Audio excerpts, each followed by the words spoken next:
નમસ્કાર વિદ્યાર્થી મિત્રો. આજે આપણે ધોરણ 11 ભૌતિક વિજ્ઞાન વિષયની અંદર પ્રકરણ 4ના પ્રશ્નની વાત કરીશું. પ્રક્ષિપ્ત પદાર્થને મહત્તમ ઊંચાઈ પ્રાપ્ત કરવા માટે લાગતો સમય, ઉડ્ડયનનો કુલ સમય અને મહત્તમ ઊંચાઈના સૂત્રો મેળવો. મિત્રો, તમને અહીંયા જે વસ્તુ મેળવવાની કીધી છે, આ પ્રશ્ન પૂછાયો છે. પહેલી વસ્તુ કીધેલી છે કે પ્રક્ષિપ્ત પદાર્થને મહત્તમ ઊંચાઈ પ્રાપ્ત કરવા માટે લાગતો સમય. હવે આપણે દાખલા તરીકે પદાર્થને અહીંથી આ રીતે ફેંકીએ છીએ અને પદાર્થ આ રીતે પાછો આવે છે. તો આને જે હાઇટ પ્રાપ્ત કરેલી છે અહીંયા, આને આપણે મેક્સિમમ હાઇટ કહીશું. આ જે બને છે આ મેક્સિમમ હાઇટ થાય આની. આ હાઇટ પર જાય ત્યાં સુધી એને કેટલો સમય લાગે છે એ શોધવાનું કીધું છે. બીજું કહેલું છે ઉડ્ડયનનો કુલ સમય, એટલે અહીંથી જ્યારે એને ગતિ કરવાનું શરૂ કર્યું અને અહીંયા પાછો પડે છે નીચે, ત્યાં સુધી જે હવામાં રહ્યો એના ઉડ્ડયનનો કુલ સમય કહેવાય. અને મહત્તમ ઊંચાઈ, તો આ કેટલી ઊંચાઈ એને પ્રાપ્ત કરી એ એચ શોધવાના છે. તો 3 પ્રશ્નો અહીંયા ભેગા પૂછેલા છે, બરાબર. અને આના સૂત્રો આપણે યાદ રાખીશું જેથી એક્ઝામ્પલ ગણવામાં તકલીફ ના થાય. તો ધારો કે પ્રક્ષિપ્ત પદાર્થને મહત્તમ ઊંચાઈ પહોંચવા માટે લાગતો સમય ધારી લઈએ કે કેટલો છે, ટીએમ છે. મહત્તમ ઊંચાઈ એ વેગનો વાય દિશાનો ઘટક વી બરાબર 0 હોય. કારણ આપણે આ વાત કરી હતી કે આ રીતે પદાર્થ આમ પડે છે, તો અહીંયા જ્યારે મેક્સિમમ હાઇટ ઉપર હશે ત્યારે એનો વાય દિશામાં કોઈ વેગ છે નહીં, એટલે વી વાય 0 હશે. અને આ સમીકરણ જે છે એનો આપણે અહીંયા ઉપયોગ કરીએ, વી વાય બરાબર V0 sin θ 0 માઇનસ GT. આની અંદર વી વાયની જે કિંમત છે ભરી દઈએ અને વી વાયની કિંમત 0 છે, તો 0 બરાબર V0 sin θ 0 માઇનસ GTM. અને GTM is equal to V0 sin θ 0. Therefore TM ઇઝ equal to V0 sin θ 0 by G. તો આ એક પહેલું સમીકરણ તમારે યાદ રાખવાનું છે. TM એટલે મેક્સિમમ ઊંચાઈ પર જવા માટે લાગતો સમય. TM બરાબર V0 sin θ 0 બાય G. હવે જો આમાં કોઈ જગ્યાએ વર્ગ આવતો નથી, બરાબર, તો આ બાબત તમારે ખાસ ધ્યાન રાખવાની છે. વર્ગ નથી અહીંયા. બીજું સમીકરણ મેળવ્યું છે ને એમાં વર્ગ આવે છે, તો અહીંયા માત્ર V0 sin θ 0 બાય G છે, બરાબર. હવે આપણે વાત કરીએ ઉડ્ડયનનો કુલ સમય. તો એક સિમ્પલ વસ્તુ છે કે મહત્તમ ઊંચાઈ એ જેટલા સમયમાં પહોંચે ને એટલા સમયમાં નીચે પણ આવે. એટલે અહીંથી ગતિ કરીને અહીંયા જાય છે, તો આ સિચ્યુએશનમાં આટલા મહત્તમ ઊંચાઈ જેટલો સમય લાગે એટલો બીજો સમયના નીચે ઉતરતા લાગે. તો આપણે અહીંયા આને કેટલા વડે ગુણી દઈએ, 2 વડે ગુણી દઈએ, તો આપણને આ જે સૂત્ર છે એ સીધું મળી જાય. અહીંયા બીજી પણ એક મેથડ છે એના મેળવવા માટેની, એ મેથડ દ્વારા આને મેળવીએ. તો ઉડ્ડયનનો કુલ સમય મેળવવા માટે આપણે એને ધારી લઈએ કે ધારો કે સમય TF છે અને વાય કેટલો થવાનો એનો જઈને પાછો આવશે, તો વાયનો જવાબ 0 થઈ જશે. સૂત્રમાં કિંમત મૂકી દઈએ. આપણે જે સમીકરણ મેળવી લાયા હતા, y બરાબર V0 sin θ 0 ઇન્ટુ T ઓછા 1/2 GT². આ સમીકરણમાં y બરાબર 0 ભરી દઈએ અને T બરાબર TF ભરી દઈએ. તો સૂત્રની અંદર તમે જોઈ શકો છો કે કિંમતો ભરીશું એટલે આપણને આવું સમીકરણ મળશે. 0 બરાબર V0 sin θ 0 TF minus 1/2 GTF². આટલું કર્યા પછી આનું થોડુંક સાદરૂપ આપી દઈએ. તો 0 બરાબર V0 sin θ 0 માઇનસ 1/2 GTF. અને આની અંદરથી આપણે TFના સૂત્ર કરતાં કરીશું, તો TF બરાબર 2V0 sin θ 0 બાય G. જે આપણે કહ્યું હતું કે અહીંથી જે સમય લે છે આટલા સુધી એટલો સમય નીચે માટે લેશે, એટલે ટોટલ 2 ટાઈમ્સ થશે, તો 2 ટાઈમ્સ TM થઈ ગયું 2V0 sin θ 0 બાય G. અને હજી આપણે આની અંદર મહત્તમ ઊંચાઈ જે પહોંચે છે એના એ હાઇટને મેળવવા માગીએ છીએ. તો એ હાઇટ કેટલી થશે? તો મિત્રો, મહત્તમ ઊંચાઈએ જ્યારે પહોંચે ત્યારે એની હાઇટ ધારી લઈએ કે કેટલી છે, h છે. તો આ h મેળવવા માટે આપણે વાયનું સૂત્ર વાપરવું પડે કે વાય દિશામાં એ બદલાય છે. તો y બરાબર V0 sin θ 0 T minus 1/2 GT². આ સૂત્ર હમણાં લખ્યું હતું એ જ સમીકરણ છે. આની અંદર ટીની જગ્યાએ શું મૂકી દેવામાં આવે, TM, અને વાયની જગ્યાએ h મૂકી દેવામાં આવે. તો હવે જે સૂત્ર કન્વર્ટ થયું છે એ આ મુજબ મળશે. h બરાબર V0 sin θ 0 TM ઓછા 1/2 GTM². મિત્રો, TMનો જવાબ તમારી જોડે જ છે. ભરી દઈએ એની અંદર. તો એચ બરાબર V0 સાઇન થીટા 0 ટીએમની જગ્યાએ મૂક્યું V0 sine theta 0 by G ઓછા 1/2 G V0 sine theta 0 by જીનો સ્ક્વેર. અને સમીકરણ 1 પરથી આપણે અહીંયા એનું થોડુંક સાદુરૂપ આપી દઈએ તો આ રીતે મળશે. આ વસ્તુ આપણે આની અંદર મૂકી સાદુરૂપ આપ્યું તો પહેલા સ્ટેપની અંદર V0 square sine square theta 0 by G ઓછા અહીંયા જુઓ જી નીકળી જશે, V0 વર્ગ છે બરાબર, એટલે એક જી નીકળી જશે તો V0 square sine square theta 0 by 2g. હવે મિત્રો આ બંને પદોમાં બંનેમાં V0 square sine square theta 0 by G છે, આમાં 1/2 થાય છે અને આમાં 1 થાય છે, તો 1 - 1/2 કરીએ તો શું વધે? 1/2 વધે. તો અહીંયા આમ સમજી લો કે આની આગળ ભાગાકારમાં 2 છે તો એ 1/2 બતાવે છે. તો આનું સૂત્ર બને છે H બરાબર V0 square sine square theta by 2g. તો આ સૂત્ર પણ તમારે યાદ રાખવાનું છે. તો 3 સમીકરણ થયા, એક ટીએમનું, બીજું થયું ટીએફનું અને ત્રીજું થયું એચનું. તો એચ, ટીએફ અને ટીએમ આ 3 સમીકરણો તમારે આની અંદર યાદ રાખી લેવાના છે. બીજું સમજજો કે આ સમીકરણ એચનું છે તો એચની અંદર આ 2 ઘાત ઉપર આવે છે. અહીંયા જે સાઇન સ્ક્વેર છે તો 2 ઉપર આવે છે હાઇટની અંદરના સમીકરણમાં. આવું જ આપણે અવધિનું સૂત્ર પણ કહીશું. તો સૂત્ર અવધિના સમીકરણમાં આ સૂત્ર છે એ કન્વર્ટ થઈ થોડુંક રૂપાંતરિત થાય છે બરાબર. તો આ બાબત થોડી ધ્યાનમાં રાખીશું કે જેથી પરીક્ષામાં દાખલા ગણતી વખતે તકલીફ ના પડે. તો અવધિના સમીકરણની અંદર આ 2 નહીં આવતા પણ નીચે આવે છે 2 સાઇન 2 થીટા આવે છે, અહીંયા સાઇન સ્ક્વેર થીટા આવે છે. તો એચનું સૂત્ર V0 square sine square theta 0 by 2g બરાબર. તો 3 સૂત્રો થયા આની અંદરથી. આ 3 સૂત્રો તમારે આમાંથી યાદ રાખવાના છે. તો આ પ્રશ્ન અલગથી પણ પૂછી શકે તમને થિયરીમાં, અને થિયરીમાં ના પૂછે તો આના સૂત્રોનો ઉપયોગ કરી આપણને એક્ઝામ્પલ ગણતા આવડવા જોઈએ. મિત્રો, પ્રક્ષિપ પદાર્થ પ્રાપ્ત કરેલ અવધિ માટેનું સૂત્ર મેળવો અને મહત્તમ અવધિનું સૂત્ર પણ મેળવો. હાલ જ વાત કરી કે અવધિ જે છે એ સમખીતી દિશામાં કાપેલું અંતર છે. તો આજે અહીંયાથી પદાર્થ આટલા સુધી જાય છે તો આ જે ડિસ્ટન્સ કપાય છે આ ડિસ્ટન્સને અવધિ તરીકે, રેન્જ તરીકે ઓળખવામાં આવે છે બરાબર.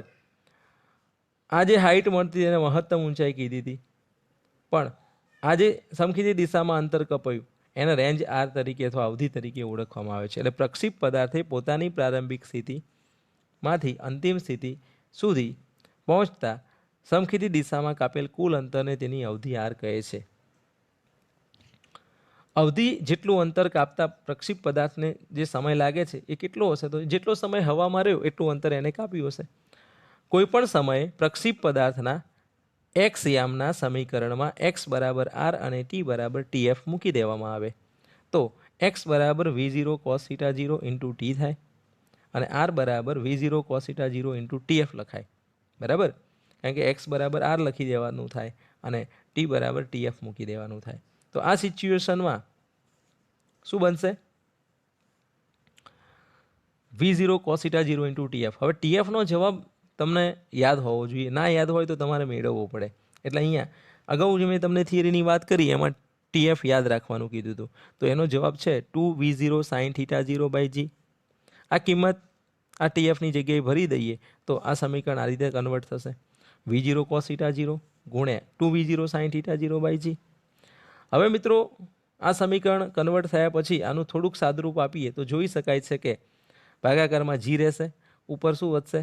તો V0 સ્ક્વેર બરાબર 2 sin θ 0 cos θ 0 અને ભાગાકારમાં જી.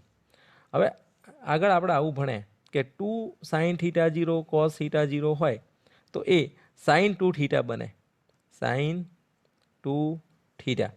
તો અહીંયા sin 2 θ જે છે એ 2 sin θ 0 cos θ 0 ની જગ્યાએ મૂકી શકાય છે. તો તમે અહીંયાથી એ જ સમીકરણ જોઈ શકો છો કે sin θ 0 cos θ 0 છે અને આગળ 2 પણ છે. તો આને તમે આ રીતે કન્વર્ટ કરીને લખો તો આપણે જે સમીકરણની વાત કરવા માગતા હતા એવું થઈ ગયું. અને આની અંદરથી ત્રિકોણમિતિનું જે સૂત્ર છે 2 sin θ 0 cos θ 0 જે છે એ sin 2 θ 0 બને. ઘણાને હજી તકલીફ પડશે આની અંદર, તો આ બાબત સમજી લેજો કે sin 2 θ અને sin સ્ક્વેર થીટા આ બંને વસ્તુ જુદી છે. આની અંદર ધારો કે થીટા 20 છે તો 2 θ એટલે 40 ગણાય. આની અંદર થીટા 20 છે તો sin 20 અને એનો જે જવાબ આવે એનો વર્ગ કરવાનો થાય. એટલે sin 2 θ વસ્તુ જુદી છે અને sin સ્ક્વેર થીટા વસ્તુ જુદી છે. બીજું 2 sin θ 0 અને sin 2 θ 0 એ પણ જુદું છે. એટલે જે બાબતો તમારે અહીંયા અલગ પડે છે એના મનમાં આ રીતે સેટ કરવાની છે મગજમાં કે અવધિનું સૂત્ર છે તો એનું આપણને સમીકરણ છેલ્લું આ રીતે પ્રાપ્ત થાય છે v0 square sin 2 θ 0 by g. આ સમીકરણ પરથી કહી શકાય કે અવધિનું મૂલ્ય પ્રારંભિક વેગ અને પ્રક્ષિપ્ત કોણ પર આધાર રાખે છે. મહત્તમ અવધિ મેળવવી છે તો શું થાય? તો મહત્તમ અવધિ ક્યારે મળે આ સૂત્ર પરથી? તો મિત્રો મહત્તમ અવધિ મેળવવા માટે sin 2 θ 0 જે છે એની કિંમત 1 થવી જોઈએ. આની કિંમત 1 થાય તો શું બાકી વધે આરની અંદર? તો આરની અંદર શું વધશે? આર બરાબર v0 સ્ક્વેર બાય જી. એટલે આ રીતે આપણને આનું સૂત્ર મળશે. બરાબર. તો મહત્તમ અવધિ માટે આપણે એવું કહી શકીએ કે શું હોવું જોઈએ? sin θ 0 બરાબર 1 હોવું જોઈએ. અને એના પરથી હવે મહત્તમ અવધિ કેટલા થીટા માટે મળે? તો મિત્રો sin θ 0 નો જવાબ જે છે sin 2 θ 0 નો જવાબ 1 થવો હોય તો θ 0 કેટલા હોવા જોઈએ? તો કે 45. કારણ કે sin 90 એટલે 1 થાય તો 2 θ હોય અહીંયા 2 θ 0 બરાબર 90 તો θ 0 બરાબર 45. તો θ 0 બરાબર 45 ડિગ્રીના કોણે પ્રક્ષિપ્ત પદાર્થની અવધિ મહત્તમ હોય છે. ટૂંકો પ્રશ્ન પૂછી શકાય છે. બીજું 45 ડિગ્રીના કોણે તમે કોઈ ક્રિકેટર દડાને ફટકારે તો એ મેક્સિમમ ડિસ્ટન્સ દૂર જશે. ધારો કે આ રીતે દડો ગતિ કરીને જાય છે તો આ જે એંગલ બને છે અહીંયા એ કેટલા ડિગ્રીનો હશે? 45. હવે ધારો કે કોઈ ક્રિકેટર છે એ દડાને આ રીતે ફટકારે છે તો આટલા પડશે, ઊંચાઈ વધારે હશે. પણ કોઈ ક્રિકેટર દડાને આ રીતે ફટકારે છે અહીંયાથી 45 ડિગ્રીના કોણે તો એ મેક્સિમમ ડિસ્ટન્સ કાપીને નીચે પડશે. અને હવે આની ઉપરથી એક બાબત આપણે અહીંયા સિમ્પલ યાદ રાખીશું કે જે ક્રિકેટર છે એ ક્રિકેટર દડાને અમુક એંગલે ફટકારે ને તો બાઉન્ડ્રીની બહાર જવાની શક્યતા ખૂબ વધી જાય છે ઓછી તાકાતથી. પણ દાખલા તરીકે એંગલ 60 ડિગ્રીનો કે 80 ડિગ્રીનો કે એટલો બની જાય તો એ કેચ થવાની સંભાવના વધી જાય છે કારણ કે દડો હાઈટ પકડે છે, મહત્તમ ઊંચાઈ વધારે મળે છે, અવધિ મળતી નથી. બીજું બરછી ફેંકની રમત હોય કે એવી કોઈ એંગલ સાથે દડાને ફેંકવાનો આવતો હોય જ્યાં ત્યારે 45 ડિગ્રીના કોણે કોઈ વસ્તુને છોડવામાં આવે સમખીદિત સાથે તો એ મેક્સિમમ અંતર કાપીને ત્યાં શું થાય છે? નીચે આવે છે. બરાબર. તો મહત્તમ અવધિ જે છે એ આપણા માટે અહીંયા સમજવી ખૂબ જરૂરી છે. તો મહત્તમ અવધિનું મૂલ્ય માત્ર પ્રારંભિક વેગ પર જ આધાર રાખે છે. બરાબર. 45 ડિગ્રીના કોણે ફેંકીશું તો જ એ મહત્તમ અવધિ સુધી પહોંચશે. એટલે અહીંયા મહત્તમ અવધિ માત્ર ને માત્ર કઈ બાબત ઉપર આધારિત છે? તો પ્રારંભિક વેગ ઉપર આધાર રાખે છે. જેટલો પ્રારંભિક વેગ વધારે હશે એટલો પદાર્થ વધારે દૂર જશે. તો આ બે બાબતો તમારે ક્લિયર કરવાની છે અને આના સૂત્રો યાદ રાખવાના છે. તો ફરીથી કેટલા સૂત્રો આવ્યા આપણી જોડે? પહેલું સૂત્ર આવ્યું ટીએમનું, બીજા નંબરે સૂત્ર આવ્યું ટીએફનું, ત્રીજા નંબરે સૂત્ર આવ્યું હાઇટનું અને ચોથા નંબરે સૂત્ર આવ્યું અવધિનું. આ 4-7 સૂત્રો તમારે યાદ રાખવાના છે અને આ 4 સૂત્રોનો ઉપયોગ કરી એક્ઝામ્પલ ગણવાનો થાય છે. તો આ વાત થઈ પ્રક્ષિપ્ત ગતિની. પ્રક્ષિપ્ત ગતિ કરતો જે પદાર્થ છે એની આ લાક્ષણિકતાઓ તમારે ધ્યાનમાં રાખી લેવાની છે, સૂત્રો યાદ રાખી લેવાના છે. વિદ્યાર્થી મિત્રો, આપણે ઉદાહરણ 4.7ની વાત કરીએ. ગેલિલિયો તેના પુસ્તક 2 ન્યૂ સાયન્સીસમાં એવું વિધાન કર્યું છે કે 45 ડિગ્રીના ખૂણા સાથે સમાન તફાવત, હવે અહીંયા શબ્દ સમજો, 45 ડિગ્રીના ખૂણા સાથે સમાન તફાવત ધરાવતા બે જુદા જુદા કોણે પદાર્થને પ્રક્ષિપ્ત કરવામાં આવે તો તેમની અવધિ સમાન હોય છે. આ વિધાન સાબિત કરો. હવે 45 ડિગ્રીનો કોણ છે એની સાથે કંઈક વસ્તુ તમે ઉમેરો અથવા બાદ કરો તો બે ખૂણા થાય. θ1 બરાબર 45 વત્તા θ અને θ2 બરાબર 45 ઓછા θ. તો આવા બે સમાન ખૂણાઓ તફાવત ધરાવતા હોય, બરાબર. તો આવા કોણે પ્રક્ષિપ્ત પદાર્થને ફેંકવામાં આવે તો એની અવધિ સમાન હોય છે. આ વિધાનને સાબિત કરવાનું કીધેલું છે. હવે ધારો કે પદાર્થને 45 ડિગ્રી સાથે થીટા કોણ જેટલો તફાવત ધરાવતા એટલે કે 45 - થીટા અને 45 + થીટાના બે જુદા જુદા કોણે પ્રક્ષિપ્ત કરતા મળતી અવધિ અનુક્રમે R1 અને R2 છે. અહીં થીટા અંશમાં છે, બરાબર, એટલે ડિગ્રીની અંદર આપણે એને લીધેલું છે. તો અહીંયા તમે આકૃતિ જોઈ શકો છો કે 45 ડિગ્રીના કોણે પદાર્થ અહીંયા જાય છે, બરાબર, અને 45 + થીટા હોય કે 45 - થીટા હોય તો એના માટે પદાર્થનો જે ગતિપથ છે એ એટલો જ મળે છે. એટલે ધારો કે આપણે અહીંયા સમજી લઈએ કે 45 + 15 કરીએ તો શું થવાનું? 60 થવાનું. તો કોઈ પદાર્થને 60 ડિગ્રીએ ફેંકીએ કે 45 - 15 કરીએ તો 30 ડિગ્રી થવાનું. આ બંને રીતે પદાર્થને ફેંકવામાં આવે તો એ એક સરખું અંતર કાપશે. કેવી રીતે થાય છે? તો ધારો કે આ 60 ડિગ્રીના કોણે ફેંકેલો પદાર્થ છે અને આ જે છે 30 ડિગ્રીના કોણે ફેંકેલો, તો અવધિ તો સરખી થાય છે. આ જે ડિસ્ટન્સ મળ્યું R એ સરખું થયું. હાઇટ જુદી જુદી મળી, બરાબર. અહીંયા પણ તમે જોઈ શકો છો આ બે હાઇટો જુદી જુદી મળે છે. એટલે અહીંયા ધારી લીધું કે 45 - થીટા 45 + થીટા. આ તમે સમજ્યા. હવે આને તમારે સાબિત કરવું છે. તો સાબિત કરવા માટે આપણે ધારવું પડે. તો ધારી લઈએ કે ધારો કે પદાર્થને 45 સાથે થીટા જેટલો તફાવત ધરાવતા 45 - થીટા અને 45 + થીટાના બે જુદા જુદા કોણે પ્રક્ષિપ્ત કરવામાં આવે તો અવધિ ધારો કે R1 અને R2 મળે છે અને થીટા અંશમાં છે. સૂત્ર પ્રમાણે R = V0² sin 2 θ 0/g છે. V0² sin 2 45 - θ/g અને આ પરથી તમે સમીકરણ લખશો 2 વડે ગુણીને તો 2 × 45 છે તો 90 થઈ જશે અને અહીંયા થઈ જશે 2 θ. તો 90 ડિગ્રી - 2 θ. તો વિધેય બદલાઈ ગયું. સાઇન હોય તો કોસ થાય, કોસ હોય તો સાઇન થાય. તો અહીંયા જવાબ મળ્યો V0² cos 2 θ/g. બીજી વખતે મળ્યું V0² sin 2 45 + θ લીધું. અહીંયા માઇનસ લીધું હતું, અહીંયા પ્લસ લીધું. તો મિત્રો પ્લસ લઈશું તો સમીકરણ બનશે V0² sin 90 + 2 θ અને sin 90 + 2 θ કરીશું તો એ પણ સેમ જ આપશે. ધારો કે આ છે, અહીંયા 90 આવે 90 પ્લસ થીટા તો અહીંયા આવ્યું, માઇનસ થીટા કરો તો અહીંયા આવે. બંનેની અંદર અહીંયા બધા જ ધન હોય, અહીંયા સાઇન ધન હોય, અહીંયા ટેન ધન હોય, અહીંયા કોસ ધન હોય. તો ઓલ STC પ્રમાણે સાઇન અહીંયાય ધન મળશે, અહીંયાય ધન મળશે. એટલે પહેલું અને બીજું ચરણ બંને ચરણમાં સાઇન ધન હોય અને વિધેયનું રૂપાંતરણ થઈ કોસ બને છે. માટે બંને સમીકરણમાં અહીંયા +2 θ હોય કે -2 θ હોય, જવાબ સરખો જ થાય છે. માટે કહી શકાય કે આ બંનેની જે અવધિ મળે છે એ સરખી છે. માટે R1 = R2 જે સાબિત કરવાનું છે. તો આ રીતે તમને પ્રશ્ન પૂછી શકે કે અવધિ સરખી છે એવું સાબિત કરો, તો આ રીતે બતાવવાનું છે. મિત્રો ઉદાહરણ 4.9ની અંદર સમકીજી સાથે 30 ડિગ્રીના ખૂણે એક ક્રિકેટ બોલને 28 મીટર/સેકન્ડના વેગથી ફેંકવામાં આવે છે. એટલે અહીંયા સમજી લો કે કોઈ ક્રિકેટર છે એને 28 મીટર/સેકન્ડના વેગથી પ્રારંભિક વેગથી ફેંકે છે. કેટલા ડિગ્રીના કોણે? 30. તો શું આપી દીધું કહેવાય? θ 0 આપી દીધા કહેવાય 30 ડિગ્રી, અને બીજું આપી દીધું કહેવાય વેગ V0 કેટલો? 28. એક બોલ માટે મહત્તમ ઊંચાઈ, તે સ્તરે પાછા આવવા માટે લીધેલ સમય અને ફેંકવામાં આવેલ બિંદુથી બોલ જે ઊંચાઈના જે બિંદુએ પડે તે અંતર. એટલે તમને શું શું શોધવાનું કીધું છે?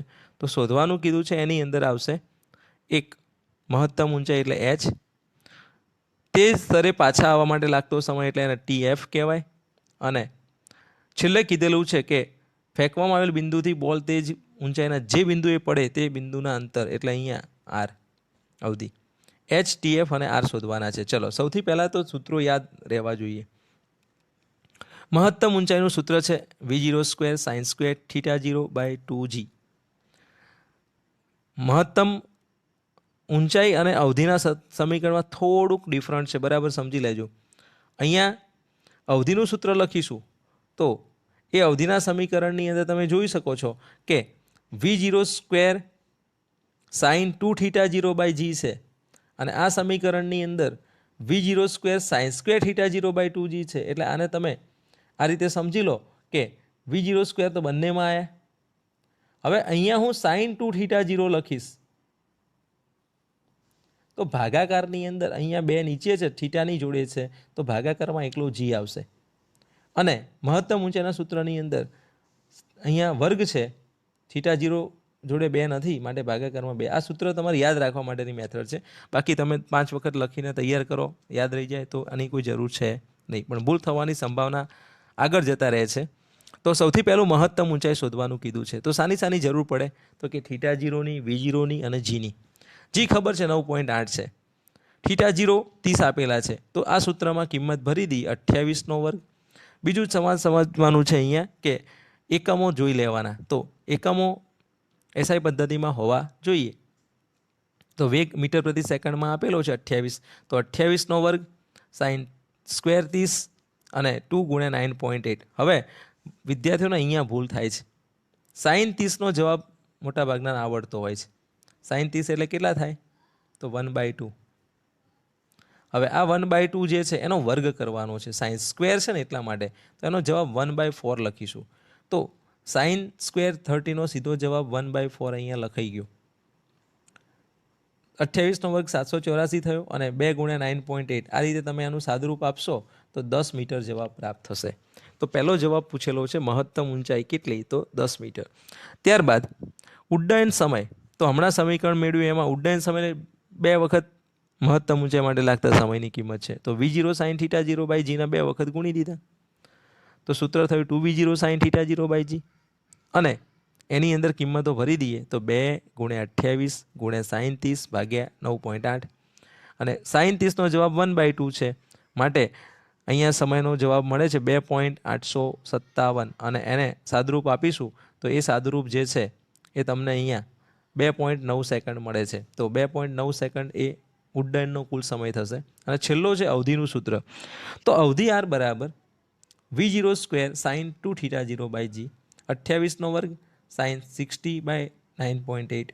તો 784 × √3/2 ભાગ્યા 9.8.